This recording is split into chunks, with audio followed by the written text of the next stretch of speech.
We got Rey, Slicker, Luke, Emperor, Kenobi, Vader, and Jabba the Hutt. But who's next? Hey there everybody, I'm the Gerbil, and thanks for tuning in. If you stick around for this video, I think you'll enjoy this very data-driven prediction about who the next Galactic Legend is going to be for Star Wars Galaxy Heroes. And here's a hint, it's not going to be a Separatist, at least not likely. So I'll also try to give you some tips on who to farm, and this is also mirroring who I am farming as I hope to get the next GL day one. So 8 months ago, I introduced this video. In it, I predicted that the next GLs would be Tarkin and Leia, with an emphasis on Leia, noting that Tarkin is a stretch. And a few people told me that it's going to be Jabba, and clearly I was wrong, but my model for predicting it was actually spot on.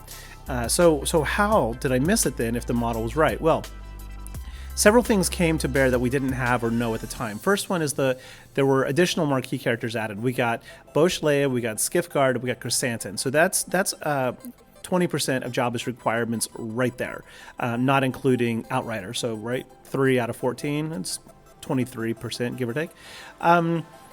Also, they introduced a new faction, the Hutt Cartel faction. Now, that had not been considered. I don't think anybody had mentioned that beforehand. We just thought that Jabba would be a scoundrel or not a bounty hunter. That didn't make sense, but we assumed he'd be a scoundrel, but we got a whole new faction.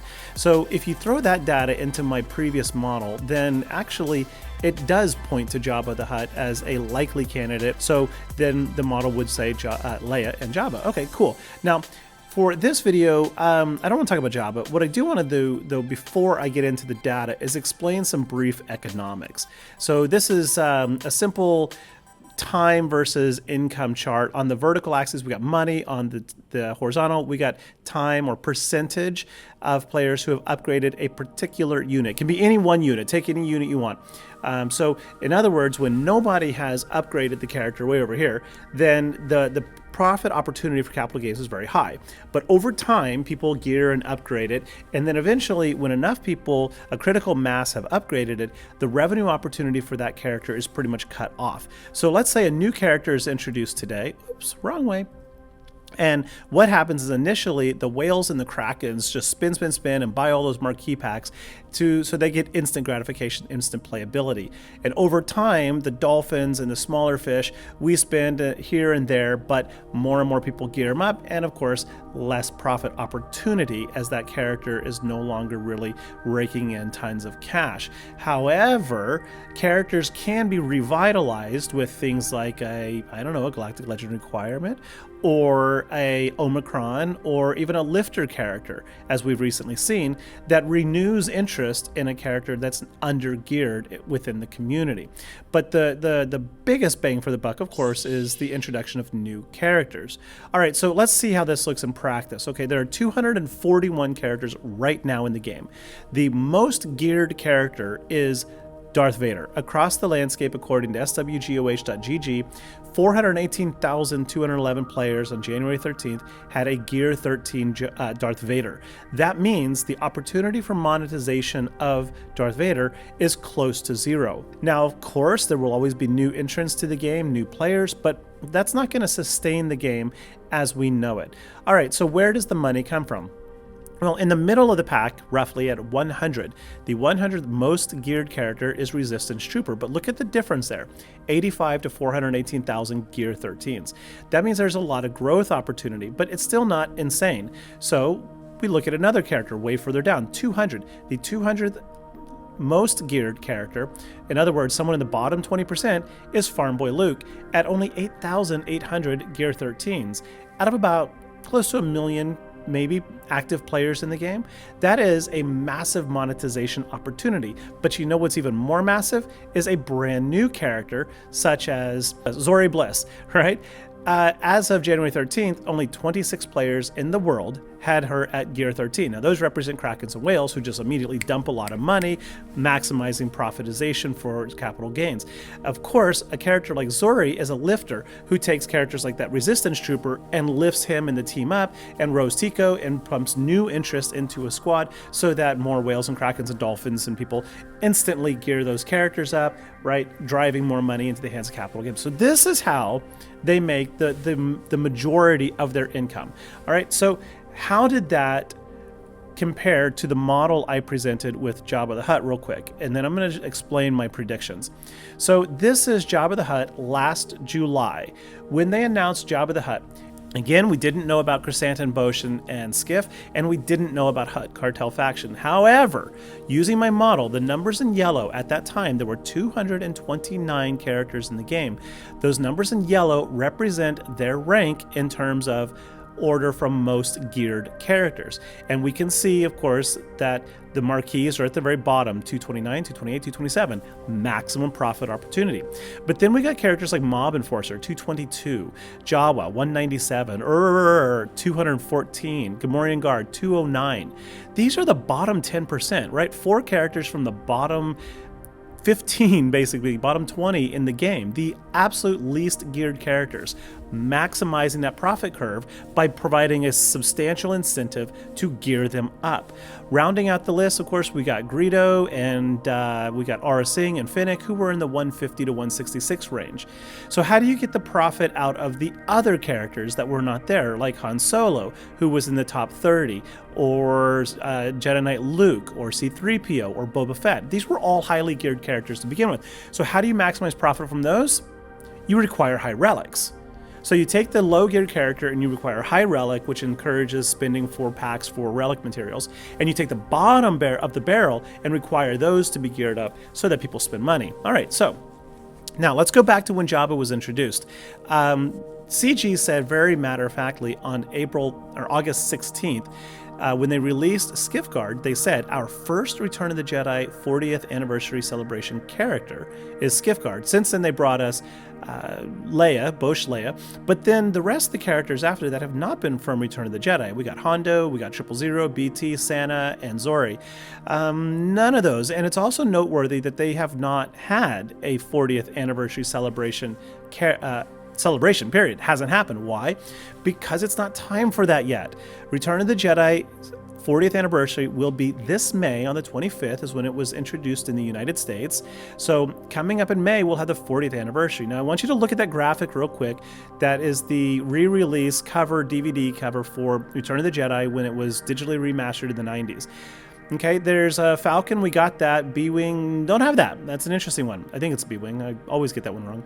Then we've got Luke, Vader, Jabba, Yoda, C-3PO, Wicket. I think that's Tebow, and Han Solo. We have all of them. Seems to me, though, there's one missing right there. All right, now let's also look at who was in Return of the Jedi.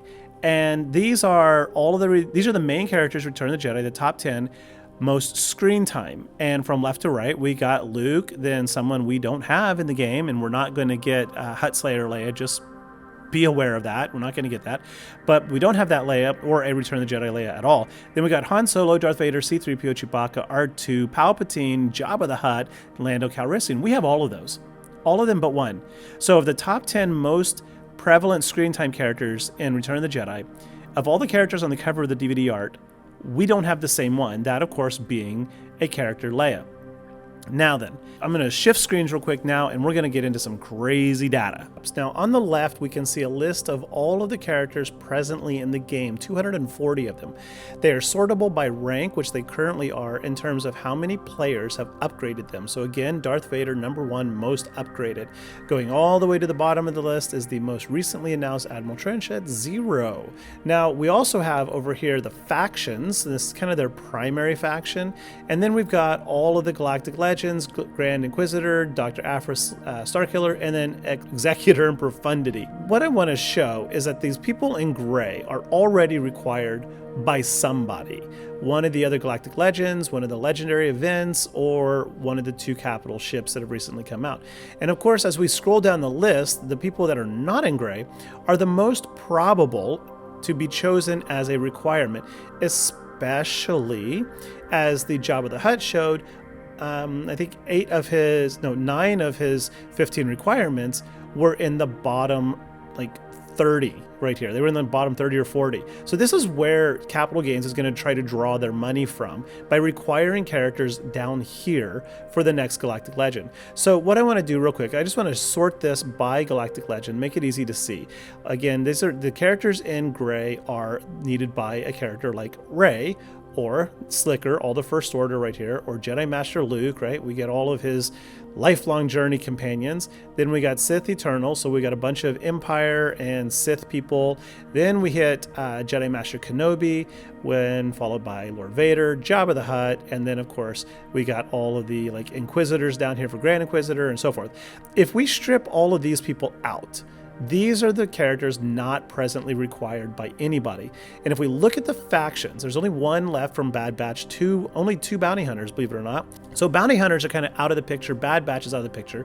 And as you go through this, there's just not enough of most of these, like Mandalorians. There's not enough to justify one. We've got a few unaligned, like Visas, Ben Solo, Wampa, but you know, not likely. Starkiller is a legendary character. Ben Solo is a conquest character. I mean, requiring those would just be really rough, but they could do it.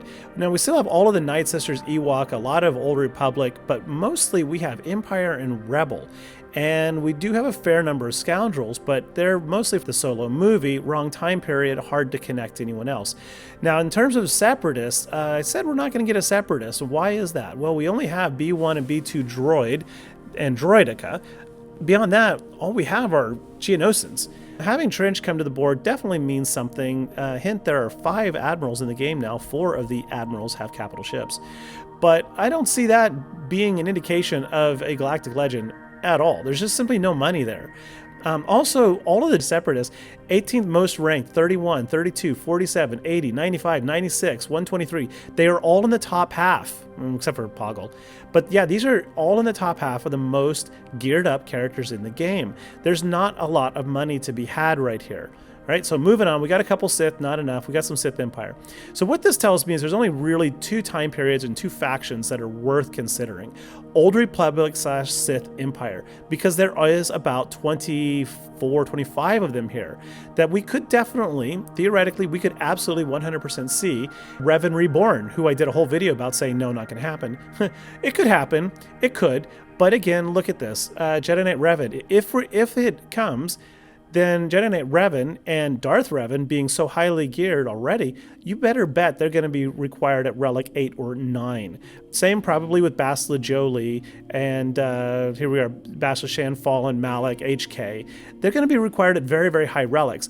But then the rest of these characters, in the mid and lower 140s, that's still not a huge profit opportunity. There are very few characters above 200, in fact. Sortie, who's very new and doesn't fit at all because it's a made-up character, but that wouldn't stop CG. And then Sith Assassin. There's just not a lot of money to be had. However, if we go look at the Rebels in Empire, we can see there is a lot of opportunity for income, especially in this Rebel faction. Look at these Rebels right here.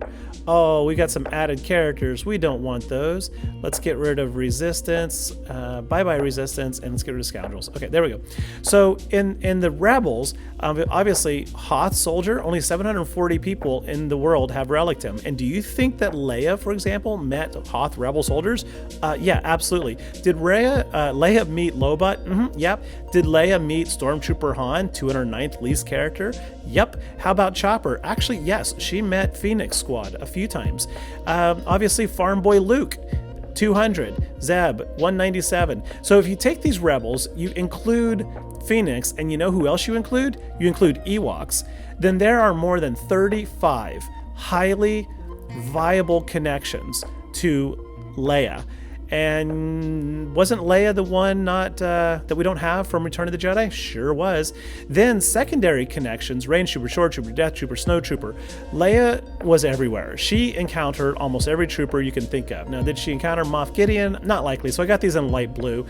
These are characters right here that have the most potential. So let's filter out everybody now but the Leia likelihoods.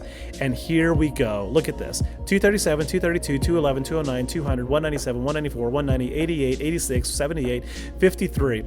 Akbar even. Admiral Akbar going down, there is already 10 or 11 people. Now though, marquees. We need marquees if we're going to have a new GL. Here's my guesses on who they're going to be. We're going to probably get Bail Organa, who's prevalent in the new show, Kenobi, Saw Gerrera, who of course we all know and love, and why not a Scout Trooper? Everybody's been asking for Scout Trooper forever. Well, Leia's had several encounters with them. So these would likely be my top 3 picks for Leia, GL, Galactic Legend, marquee characters, and it would make a lot of sense. These two in particular, Saw and Bail, are really, really highly sought after and desired characters for this game.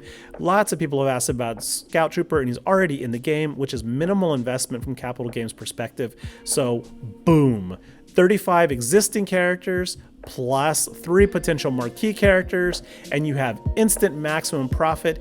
And as we said before, we have 2 prequels, 4 sequels, and only 1 original trilogy. So this doubles the original trilogy, which balances it a bit. And we have 4 dark side and only 3 light side GLs, which balances that as well, ironically. So we can see from the data, both in terms of like historically who's important, who's significant, what's missing from the game, and obviously the monetization potential of characters that are currently in the game. Leia stands out at the very top of the list. There's no doubt, absolutely, that in my mind, she will be the next Galactic Legend. So who am I farming to prepare for this? Well, I'm going to be working on Imperial Probe Droid, Farm Boy Luke. My Ewoks are all Relic 7, so I'm ready to go from that. Stormtrooper Han. I'm waiting for the marquee for Scout Trooper. I think that'll be a dead giveaway. Admiral Akbar, I've just taken to Relic 6, and I'm going to push him to Relic 7. And I'm probably going to be working on some of those B Troopers. But 100% Probe Droid, Stormtrooper Han, Farm Boy Luke, probably Wicket and Tebow, or Wicket and then a random other Ewok. I suggest looking at the list of Ewoks that are required for Territory Battle 3, figuring out which ones are not included. I'm pretty sure Wicket was not included, which to me is another dead giveaway that he will be required for Leia. Also, something to consider, take it with a grain of salt, but there's more money to be had from the TV shows, and we've got a lot of them coming this year. Skeleton Crew, Acolyte, Bad Batch, Mandalorian, Jedi, Tales, and Ahsoka. But you know what Ahsoka is? Ahsoka is the most anticipated one, besides maybe Mandalorian Season 3 and Bad Batch, but it is basically a continuation of Rebels Season 5. Yep, it's going to have a whole lot of Phoenix, and that means we may see Leia also. It's already been hinted at that she'll be there, which is another connection, another reason to push Leia this year.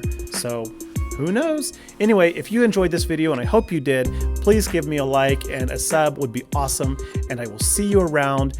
Maybe I'm right, maybe I'm wrong, I don't know, but this has been fun to make. I'll see you later. Bye-bye.